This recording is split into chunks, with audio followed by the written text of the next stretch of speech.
Welcome to the Fabulous 413. I'm Clee Smith. And I'm Monty Belmonte. Later in the show, a preview of the Reverend Dr. Martin Luther King Jr. celebration happening at the Mass Mutual Center in Springfield this Monday with Shannon Rudder of MLK Jr. Family Services, Eileen McCaffrey from Community Music School, and Dr. Calvin Hill of Springfield College. And I suppose we have to talk about the end of the Bill Belichick era with the New England Patriots. We'll talk with Springfield native, former D1 college football player and political course consultant Ryan McCollum, and maybe a special guest. But what does this guy think?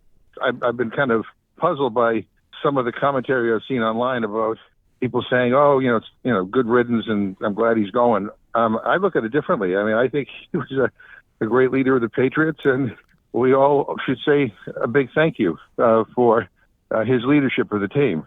This is like analogous to the head of your party right now running for re-election this year for president of the United States in some ways, perhaps.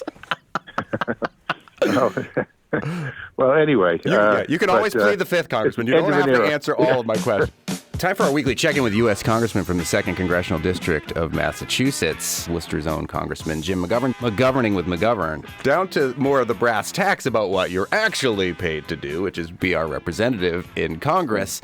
It looks like we are same situation, different speaker when it comes to a funding plan, because the GOP MAGA hardliners are now balking at this government funding compromise that has been negotiated. It's been the same tract essentially for a year. Now a new Speaker of the House, Mike Johnson, will have to navigate these exact same political currents, and those hardliners are already kind of intimating, well, maybe he's not our guy and going to remove him. What's your take on whether the government will be funded, 8 or 9 days from now?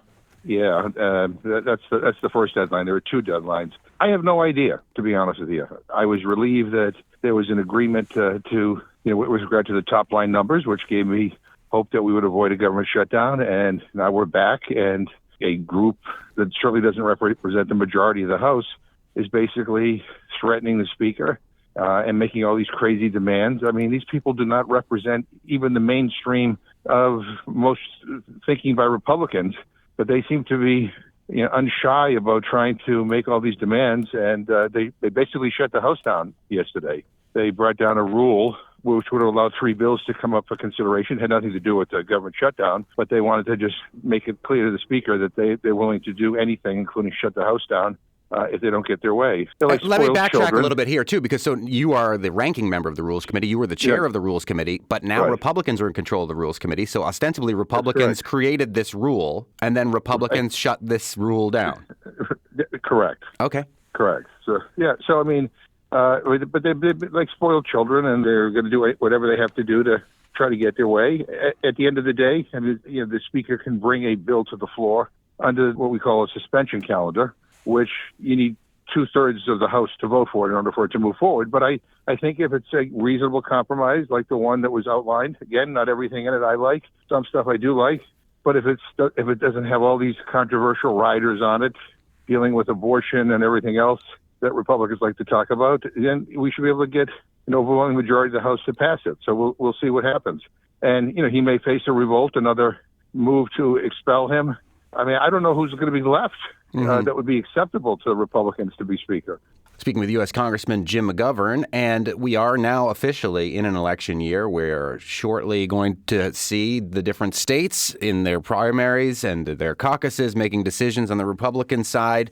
Chris Christie dropped out of the race yesterday and then caught on a hot mic, potentially disparaging one of the only other contenders against Donald Trump, especially in New Hampshire. And we are just a few days past the anniversary of the January 6th attack on the Capitol, which, for listeners of this show, may not know, you, Congressman McGovern, were the last man standing on the floor of the House of Representatives. Speaker Pelosi at the time was whisked away to safety as she is third in line for the presidency, and you were left there. I got to speak to you on January 7th in the morning that next day, and it was a chilling conversation. And now Massachusetts is thinking about joining Colorado and Maine in banning Trump from the ballot. Amherst's John Bonifaz, who I hope to have on the show, hopefully next week to talk about this, is one of the people behind the Massachusetts effort to do this. As I mentioned, you were the last man standing on the House of Representatives floor on January 6th. There are still people who claim that that was a peaceful protest. Tell us your recollection now, 3 years on from that anniversary. Well, when I hear people say that, I get frustrated because, as you mentioned, I was the last person on the House floor. I took over for Speaker Pelosi when she was whisked away. And when we finally were able to evacuate the members of Congress and staff on the House floor, I walked off the floor into the Speaker's lobby, which is right off right next to the main chamber. And there are glass doors, and I could see, hundreds of people swearing at me, pounding their fists on the glass. They ultimately broke the glass, and they were carrying this woman, Ashley Babbitt, through the opening that they had made, and she was shot and killed, and then they all dispersed. But I have no doubt that if they had got at us, we would have been hurt or killed ourselves. They were manic. They were not peaceful. They were destroying property. The Capitol was in shambles. In the aftermath of this attack, Confederate flags.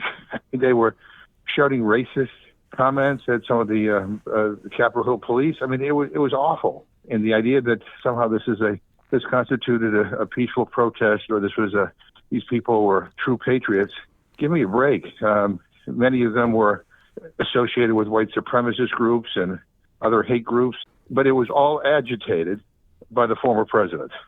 And so, the idea that a man who instigated this attack on the Capitol, where people were harmed, some people ultimately lost their life, that somehow he would be put back into the White House.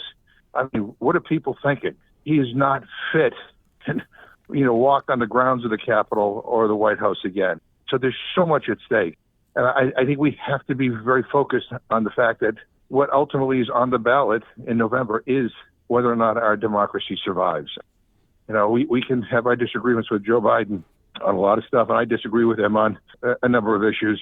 But, I mean, this election is like no other election in our lifetime. Speaking with U.S. Congressman Jim McGovern, we're officially in 2024, and your role has changed slightly in 2024. You were named the vice chair of the Congressional LGBTQIA caucus. Tell us what that caucus is all about and why, as a straight white man, you are one of the vice chairs of this congressional caucus. Well, because, one, what the caucus is focused on is protecting the rights of the LGBTQ plus community, also fighting against attempts to roll back some of the progress that we've made, in terms of helping fight for equality and fairness and justice in the LGBTQ plus community. It's a diverse group of people who are who are in the caucus, and and I was asked whether I would be willing to be the vice chair, and I was like, I'd be honored to. The LGBTQ community is a vibrant, wonderful, incredible part of our greater community here in the United States, and I worry very much because rights are under attack like they've never been under attack before. So that's why I'm in the caucus, and that's why I'm the vice chair. A troubling piece of news that came out of the State House News Service, and our parent company WGBH was covering this as well at the very end of 2023, is the new numbers when it comes to food insecure households in Massachusetts. The State House News Service reporting that between 2021 and 2023, the number of Massachusetts residents living in food insecure households increased by close to 50%, and this is data according to the U.S. Department of Agriculture. You also went on to tweet that 1 in 5 Massachusetts households with children struggle with hunger, yet America is a land of abundance. We have enough to feed everyone. We together have worked on the March for the Food Bank for many years. Is this a staggering number to you? Was this a number surprising to you when you see 50% increase in households who are food insecure in your state, the Commonwealth of Massachusetts? Look, when I hear numbers like that, it's always staggering. It's always shocking. We do live in the richest country in the history of the world, yet we have hunger. I mean, I think some of the things that will help alleviate that are the recent passage of legislation in the state legislature, supported by the governor, to make school meals, breakfast and lunch, universal and free. I think that will go a long way in helping deal with that number. But there's much more that we need to do, and hunger is a political condition. I mean, we can solve this problem, and we just need the political will to do it. And I hope that this number shocks a lot of people and gets more legislators at the state level and at the federal level to make this one of their priority issues. But again, food ought to be viewed as a fundamental human right. for every single person in this country and on this planet. And we should be ashamed of numbers like that. We're heading into Martin Luther King Jr. weekend, and you worked very closely with one of Martin Luther King Jr.'s close associates, who became a representative, John Lewis. Can you talk about the influence of John Lewis on your life and career before he passed away? Well, I miss him. I have a wall in my office kind of dedicated to John Lewis because he had such an impact on my life. And right before he died, he challenged us to do more. He used to say, "Together, we all can redeem the soul of our nation," which is something I think about all the time. But I've traveled with him on a number of occasions to civil rights sites that were important in his life in Alabama and in Georgia, and I marched with him symbolically over the Edmund Pettus Bridge, where he was beaten and almost died when he was marching for voting rights. But he used to say that the right to vote is not only precious, it's sacred. And I wish he were still alive. I wish his voice was still ringing loudly, because right now he would be reminding us that we can't set these elections out. I mean, there's too much at stake. I mean, we have to be involved. And we could very well turn our government over to a guy who is a racist, who doesn't believe in equality, who brags like he did last night about his overturning of Roe versus Wade, who has contempt for the LGBTQ plus community, who mocks immigrants. I mean, everything that we are taught to not be, Donald Trump represents. So John Lewis, I think about him every day, and I wish he was still with us. This weekend, Congressman McGovern, you're going to be on Sunday at an organic farm celebration. Thank you, Barry, Massachusetts. Thank you, Organic Farmers, a book signing with the Barry Players on Common Street. The book is Many Hands Make a Farm, 47 years of questioning authority, feeding a community, and building an organic movement. Can you talk about the folks who are behind this event and why you'll be there as part of a book launch, essentially? Well, I do these farm tours every year, and I visited their farm a couple of years ago.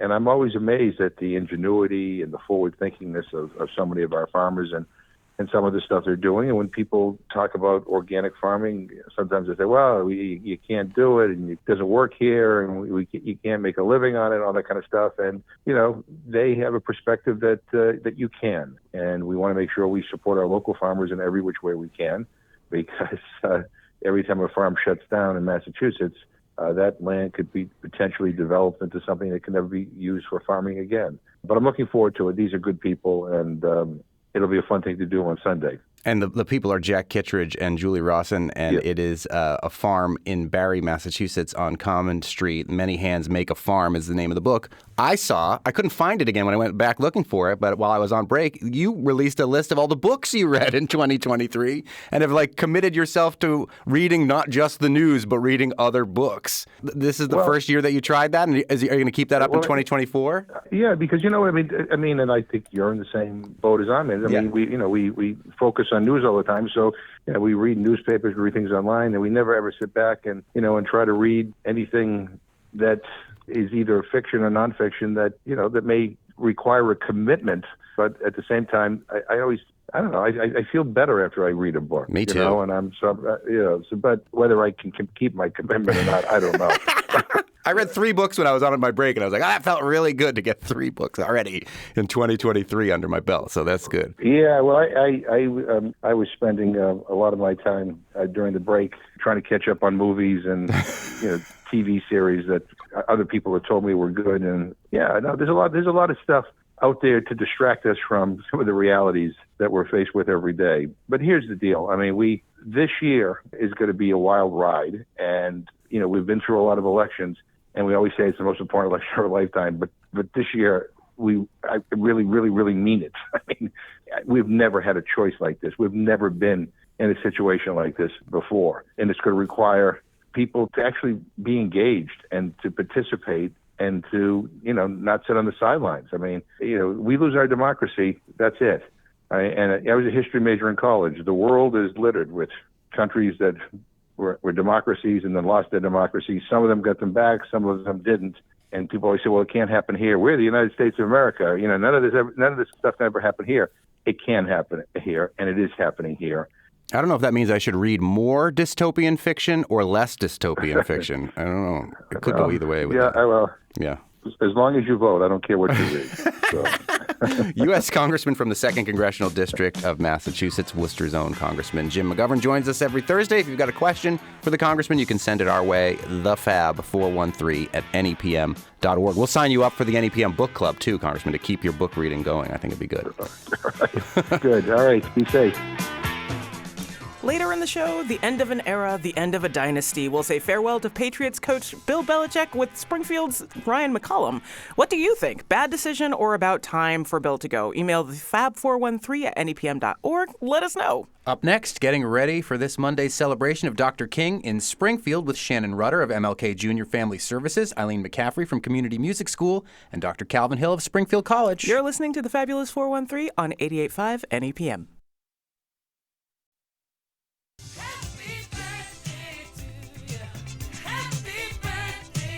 Welcome back to the Fabulous 413. This Monday is Martin Luther King Jr. Day, and each year the MLK Collaborative organizes Springfield's annual citywide Dr. King Day celebration at the Mass Mutual Center in Springfield. On his actual birthday this time. Nice. The annual Dr. King Day celebrations provide all Springfield area individuals, youth, family, and seniors with an opportunity to celebrate and honor Dr. King's legacy through a rich tapestry of cultural presentations by community-based organizations.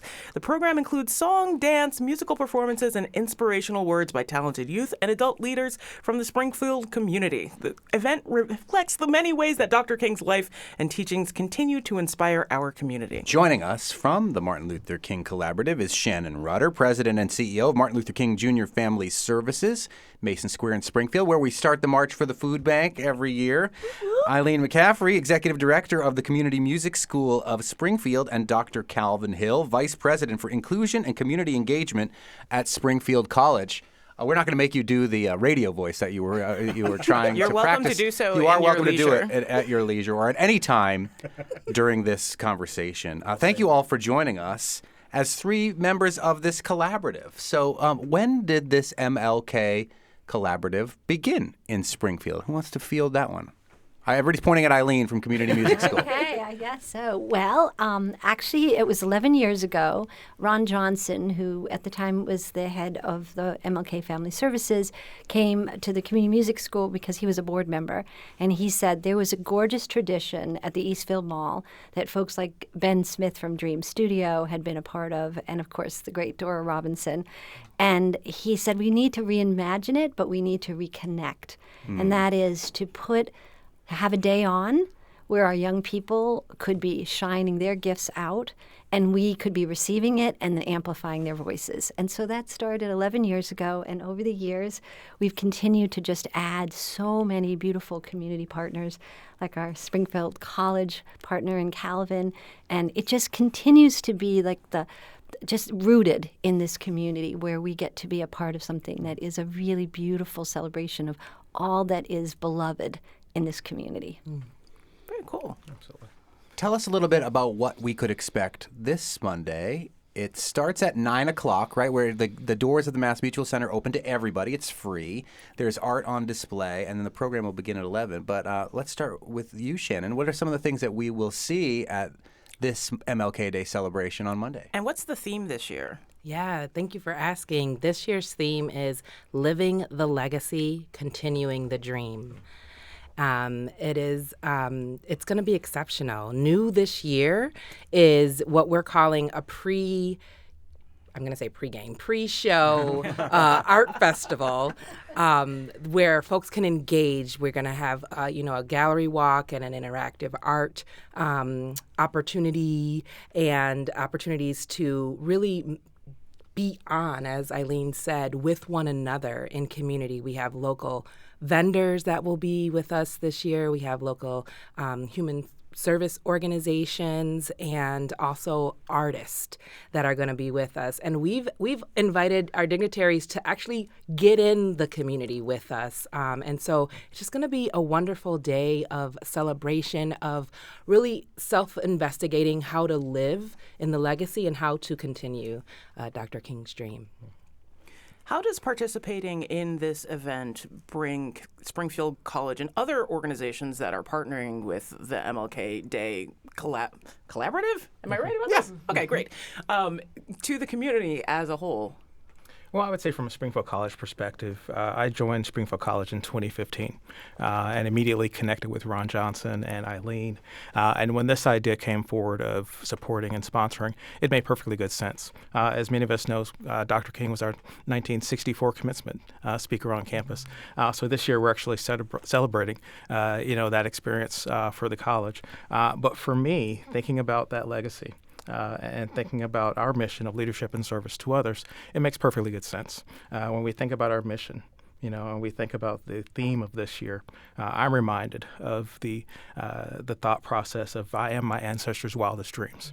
And as we think of young people performing this weekend, as we think of community members standing up and talking about Dr. King's legacy, that is about that mission. That is about thinking about Dr. King's legacy.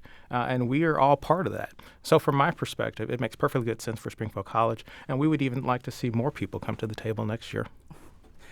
Eileen, you've been a part of this since it got reinstated 11 years ago. How has the celebration changed over the past 11 years? So it's just been beautiful, this evolution, this collaboration not only continues to grow, but when the first year, 11 years ago, we held it at the Community Music School right here in downtown Springfield, and we figured maybe 300-400 people would come, and we had people spilling out, and it's January, and it didn't matter. The doors were open and people were out, and what we realized was this matters deeply, that our community is deeply invested in shining each other's lights and lifting up our youth. And so it came from that group. The next year we got a little bit wiser and moved to the Mass Mutual Center. And we moved from the upstairs ballroom because that had like 800, 900 people. And now we're in the arena downstairs because there's probably 500 young people that will be performing, and their families and the community members and elected officials. So we're at almost 3,000 people they have seating for at the Mass Mutual Center. And it's such a family celebration. It's not a performance, as Shannon and as Calvin were saying. It's more of just like a being together and of confirming that, Dr. King's legacy is living in our young people. And when we lift that up and we stand back and say, you are brave, you are bold, and look at you, look at what you can do. It just radiates so much of what Dr. King's legacy is all about, and it's really quite beautiful to see it year after year grow and deepen. And this year with Shannon and her team of MLK Family Services really taking the lead and helping to sort of reimagine that pre-show and what is that experience. It just keeps growing and just sort of rooting, I guess, at the same time. We're speaking with some of the organizers of the MLK celebration that'll happen on Monday at the Mass Mutual Center in Springfield. They're part of the MLK Collaborative. And Eileen, from the Community Music School of Springfield, the executive director, you mentioned 500 students are going to be performing, which, this isn't like 500 solos. Or it could be a very long celebration. But tell us how 500 students are participating in an event like this. What will they be doing? Well, we're so lucky to be in partnership with the Springfield Public Schools in a program called Sonido Musica, which is in a partnership that has also been around for almost 11 years. And so in the schools, the young people who are doing music or any type of arts in the school are all part and invited to be part of the Dr. King Day celebration. So this year, the musical selection that they're working on is Lean on Me. And so in their schools, across 40 schools in Springfield, these young people have been preparing. There's 1,100 of them getting ready, but we think about 500 will come. And, unbelievable. And they all did. Well, Calvin does the snacks, and Calvin, on the air, I need to tell you, I think we need more snacks. Yeah. Oh, my goodness. Okay. Did you bring any snacks today, Calvin? Unfortunately, we did not bring Calvin. snacks, but I think the last count that I had, Eileen shared with me that we were looking at about 350 students. So I think that Springfield College did snacks for 350. So this weekend, I will go to one of our big box stores, and we'll make sure to get some more snacks. Oh, good. And that is why we love him. Because the number is already 200 more than what she gave you the last time. Exactly. And there's a couple of days before this happens, and it can only snowball from there. Yeah. Exactly. Well, I expect for you all to come out and help assembly all the bags of snacks. We were there last love year. doing that sort of thing. Do you need volunteers? Like, we can talk after the show. And we were there last year, and it is a great celebration. As you were saying, I mean, it feels like almost like church. And I mean, he was the Reverend Dr. Martin Luther King Jr. And Shannon Rudder from MLK Junior Family Services, you mentioned some of the dignitaries that'll be there that you're trying to get into the community at the pre-event. Tell us some of those dignitaries who are going to be there. So we will have greetings and words from our own governor, Governor Healy, Senator Adam Gomez, Senator Markey,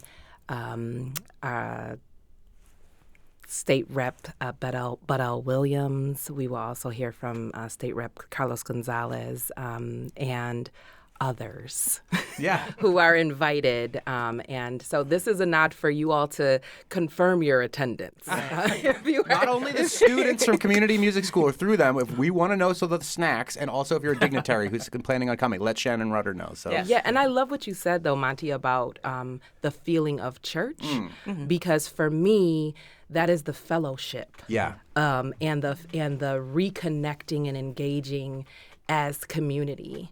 And we call it a day on because our hope is that we are checking in with ourselves and with our brothers and sisters in community to see in what way can we become the new faces of civil rights, in what way can we, take on and embody intentionally Dr. King's legacy. And so I love that you equated it to church. Well, if I could follow up on that, I think in addition to thinking about it as church, we know that typically the church hour is the most segregated hour of the week. Yeah. But when you come into the Mass Mutual Center, you will see a rainbow coalition. You will see individuals from different age groups. You'll see individuals from different races, ethnicities coming together, and they are really thinking about this as a day on and not a day off. So I think it is a testament to Dr. King's vision. It is a testament to us coming together, thinking about what are we going to do to empower each other and to support this beloved community. We are all in this together, and this is a great opportunity for us to come out, support each other, and make sure that this generation of students sees us working together. Yes.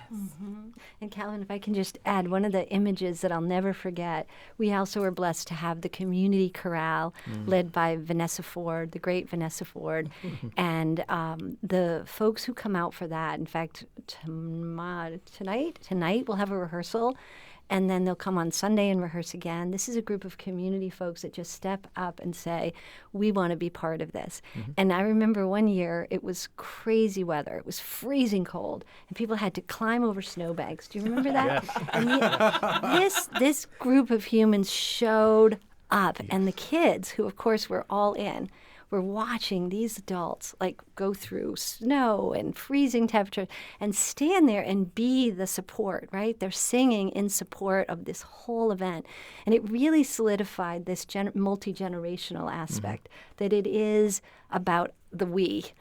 And it just, I'll never forget just that image of the kids watching these folks climb over snowbanks in order to stand proud and sing and, hold the space. And so it's very deeply meaningful to all of us that, just realize that, we are all here to lift each other up, and you actually get to be a part of something where you get to see what that feels like, and you get to be part of this, as you saw last year, part of a family of folks who love this community and who want to see our young people have agency and feel that we're there in support of them. And I think this is a pretty expansive expression of that. I get goosebumps. Yeah. It starts at 9 o'clock at the Mass Mutual Center on Monday. The program begins officially at 11 o'clock. I think we'll take a little break here, but coming up, we'll talk more about the celebration of Martin Luther King Jr. with Eileen McCaffrey from Community Music School, Shannon Rudder of MLK Junior Family Services, and Dr. Calvin Hill of Springfield College. You're listening to the Fabulous 413 on 88.5 NEPM.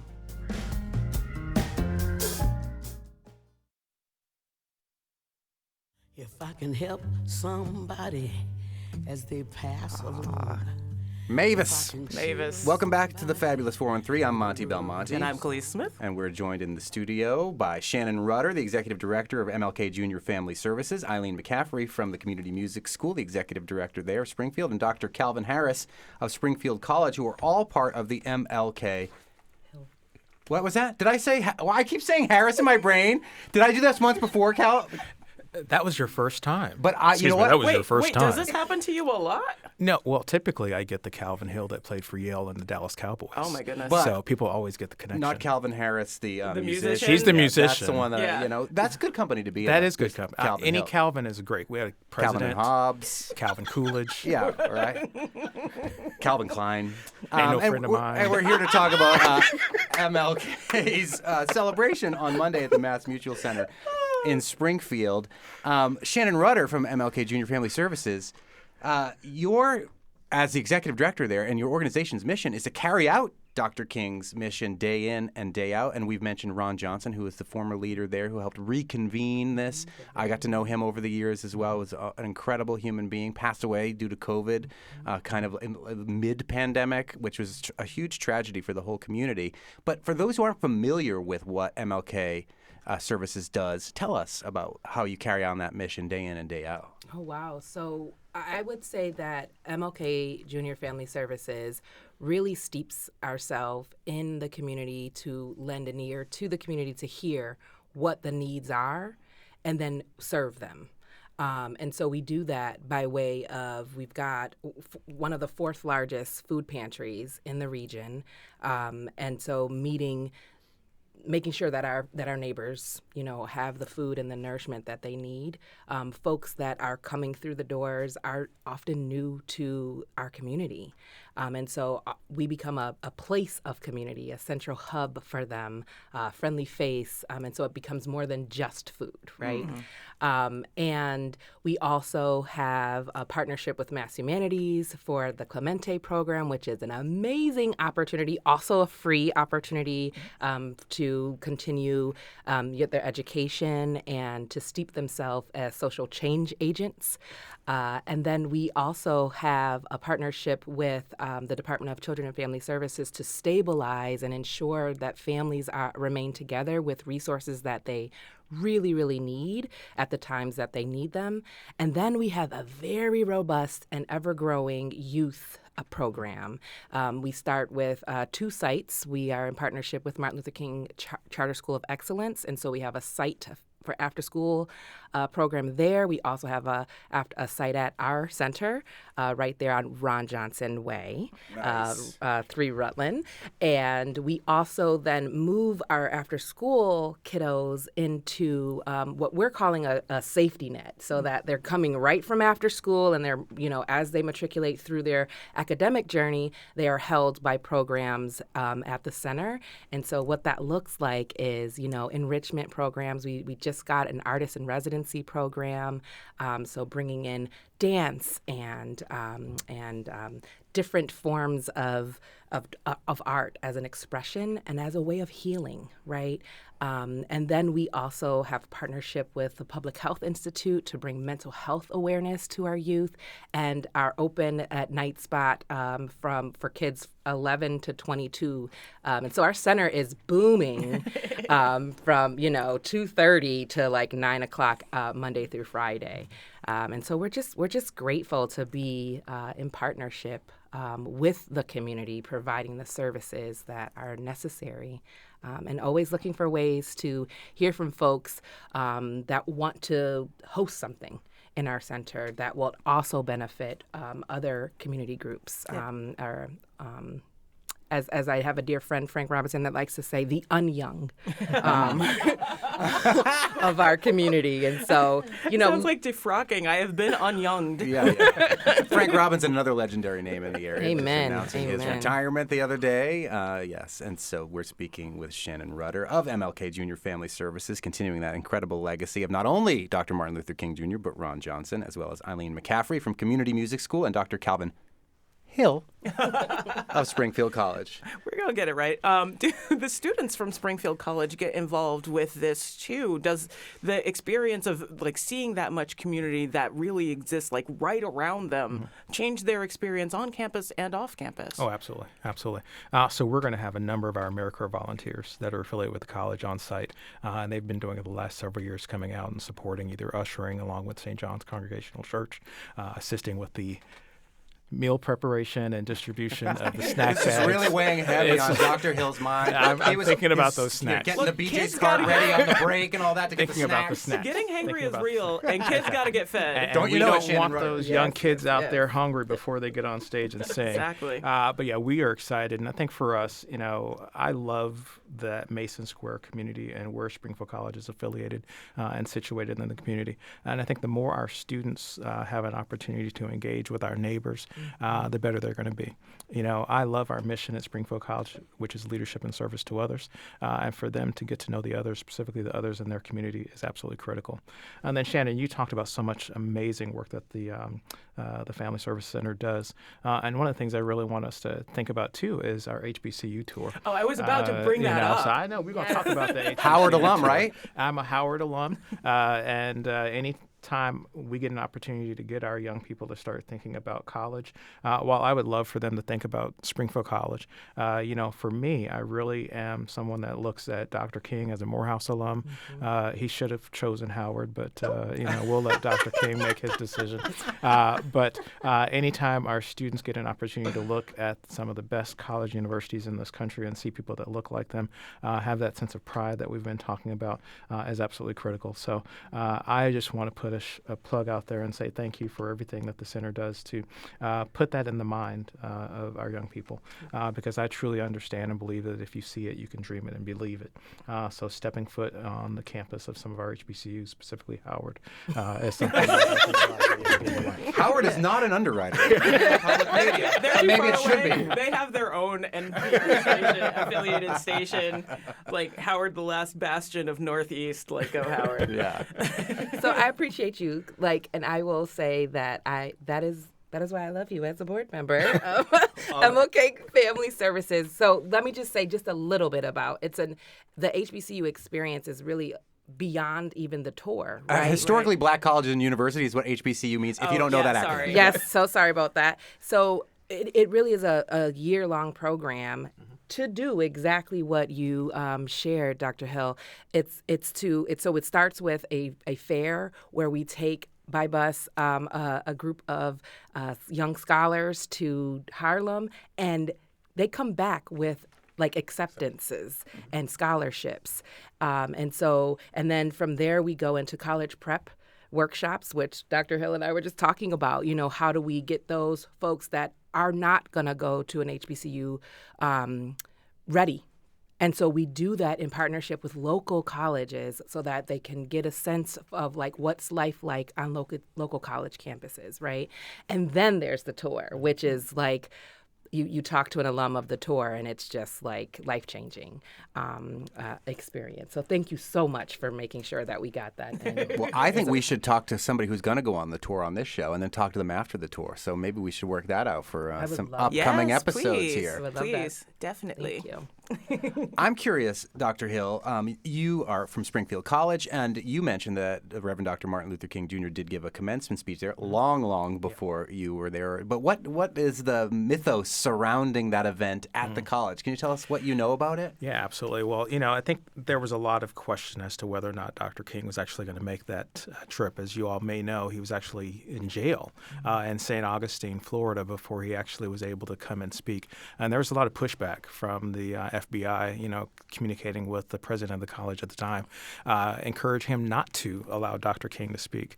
Now, I think for the alums today, I think that they can pinch themselves, but I think at the moment they didn't really understand the critical nature of having Dr. King as their commencement speaker.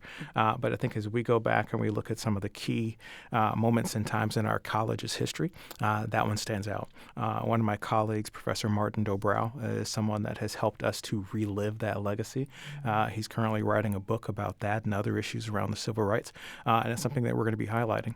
As a matter of fact, a shameless plug, this March we are going to be having I believe it's our 10th annual Martin Luther King lecture on campus, and I'd love to come back and speak about that before that event happens. We booked 2 other shows in the middle of this one show. This is awesome. Making our jobs so much easier. And wonderful. And it's great to be able to talk to you about this event. let's just tell everybody one more time when it is. It is this Monday on MLK Day. You have one more thing? Yeah, so when we went the last year, there was rumors that there was a pancake breakfast. It was and called we the don't MLK know breakfast, and we where were like, we got that. Who told us this? So there is a breakfast.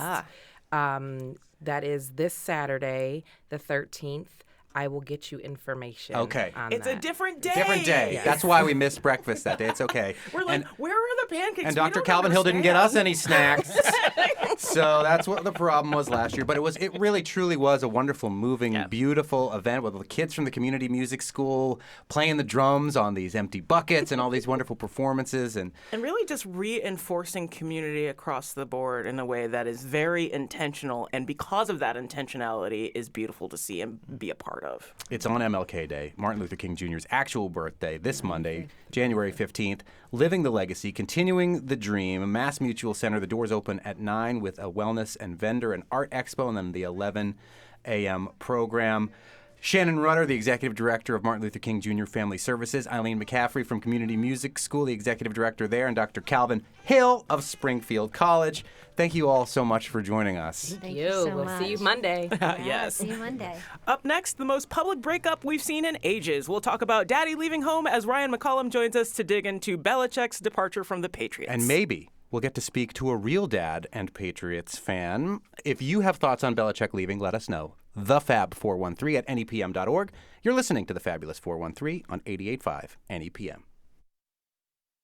The Fabulous 413 podcast is funded by Northeast Solar, offering solar options, energy security, and solutions for the local community. Learn more at northeast-solar.com.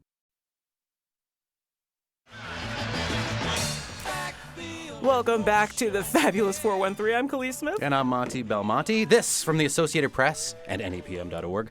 Six-time NFL champion Bill Belichick agreed to part ways as the coach of the New England Patriots, ending his 24-year tenure as the architect of the most decorated dynasty of the league's Super Bowl era. Joining us is Springfield native and current Longmeadow resident, former D1 college football player, having served as a Cornerback. Yeah, that is Cumberback. That's a fun. We were going to say Benedict Cornerback. Oh my goodness! As a quarterback for the Marist College team, and avid football fan Ryan McCollum. Ryan is also a political consultant who joined us for our live election coverage back in November. Thanks for doing that as well. You're welcome. And while we talk with Ryan about Bill Belichick, our engineer Betsy Lankto is going to try and get in touch with my former Patriots correspondent from my former show, New England Patriots correspondent, my dad, who does not know that we're calling him to put him live on the radio and really, really hates being on the radio. So we'll see if he answers. But first, Ryan. Yes.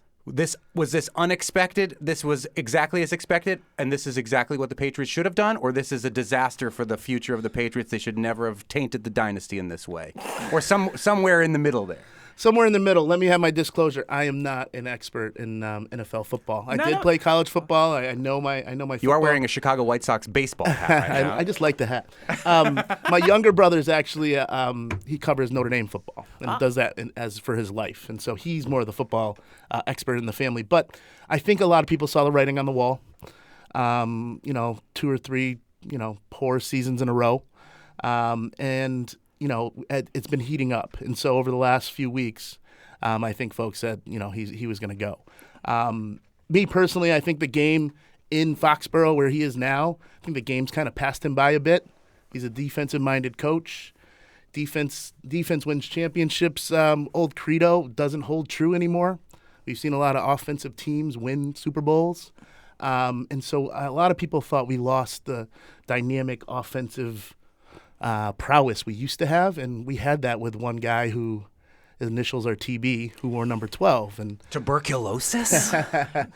And so, with a great defensive coach and in my opinion, the best quarterback, if not the best football player ever on the other side of the ball, that was a winning combination. Right.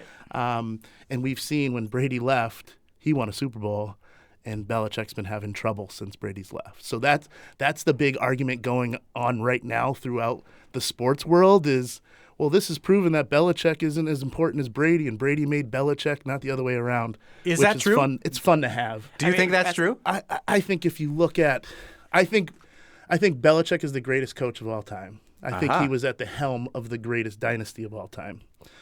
I do think people make an argument that is pretty factual that Belichick's track record without Brady is poor. It's not even average. It's poor. Is that? Do you think that maybe that's due to him not really developing other quarterbacks besides Brady? He tried with Garoppolo. He wanted to keep Garoppolo, I think, and I Kraft think he did not. did. Yeah, I mean, I don't know. I don't like arguing in the abstract kind of, right? And so that's why when I argue with people like that, I said he was the coach, the greatest coach of the greatest dynasty of all time. And so you can't take that away from him. With that said, did he make Brady? Did he develop Brady so that Brady that won a Super Bowl at Tampa Bay is partially due to Bill Belichick? I say so. So it's hard to untangle Kraft, Belichick, and Brady and say who's more responsible, because that recipe needs like each ingredient. Like without something, like we don't end up with the dynasty baking a that cake. we had. The perfect storm. Well, let's bring into the conversation somebody who I'm sure has strong opinions about this and also has one of the strongest Boston accents you'll ever hear on the radio. Mine is going to come out so bad. New England Patriots correspondent, my dad. I surprised you're on the radio again, just like in the old days. We didn't tell you we were. Did it to me again. At least it's not at 7 o'clock in the morning now. I almost texted you as soon as I got the news. But what's your early hot take on Bill Belichick exiting amicably, as he said in the press conference with Kraft, from the New England Patriots? I just think everybody knew it was going to happen. It was time. It's just, all good things come to an end. I agree with your guest that D1 cornerback Ryan McCullum. You agree with him about what? That Belichick, had his time, and he's probably the greatest coach to ever coach, but defenses don't win championships anymore. You have to go with offense. How was your level of agita during this particular season, New England Patriots correspondent, my dad? How many times did you stop watching the game because you just couldn't take how terrible they were in this last year of Bill Belichick? Well, I never stopped watching, but... How much yelling went on, and how much agita did you cause my mother? Not too much. I kind of expected it after, Ma, are you there in the background? Oh my God! It's like Howard Stern right now. I can't. Look, it's just gonna get worse. Yeah, now our I'm joining accents in, and I can't stop. Who do you, Ryan McCullum? Who do you think should take over at the helm for the New England Patriots now? Any ideas? I have somebody I would love. I don't know how possible it is, but Harbaugh, Jim Harbaugh just won the national championship with Michigan. Hard-nosed guy that gets people to play with him from a family of winners, right? His brother won a Super Bowl for the Ravens. His old man won not a Super Bowl, but a national championship at the Division I AA level. He wins at all costs, right? That was the Belichick thing. If there's whether it was Spygate or Deflate, like he wants to win. Harbaugh got suspended. He didn't coach almost half the games this year because of different recruiting things and actually putting scouts up in the stands to steal signals. I'm not proposing that he does that, but it's kind of the Belichick way. I want somebody who wants has that undying fire to win. So I like Harbaugh and maybe getting some kind of new young offensive coordinated mind to come in and run the offense. So, New England Patriots correspondent, my dad, you're an old man, just like Bill Belichick. Do you think this is? Double that remark. Do you think this is it for Bill Belichick, or do you think he should retire? Oh, I think he should retire, but I don't think it's it for him. I think he's going to try to break the record. Break what record? The winning record. Most wins. For the most wins for most Super Bowl wins, because he's tied right now, right? Super Bowl wins, yeah. I'm talking wins overall. He already has Super Bowl wins, I think. He has Super Bowl I thought he was wins. tied for Super Bowl wins. He also okay. just got most losses ever. Okay, so there you go. I like the Jim Harbaugh thing, The though. pendulum swings both ways. The Patriots correspondent agrees with the Jim Harbaugh idea. There we go. Well, you heard it here first on the Fabulous 413. Ryan McCullum, political correspondent, former D1 football player, and New England Patriots correspondent, my dad. Thank you so much. Tomorrow on the Fabulous 413, old world and new world music combined to celebrate the life life of Dr. Martin Luther King Jr. at Symphony Hall. We'll talk with members of the Springfield Symphony Orchestra as well as their visiting conductor, Damian Sneed, about blending genres for their program, classics and jazz. And speaking of music, Live Music Friday sees the return of our first ever musical guest, Peter Mulvey, but this time he's bringing a band. And we get to taste some truly old wine, Rioja from 1947. I'm Monty Belmonte. I'm Khalees Smith. We'll see you tomorrow on the Fabulous 413. Oh, New England, right away.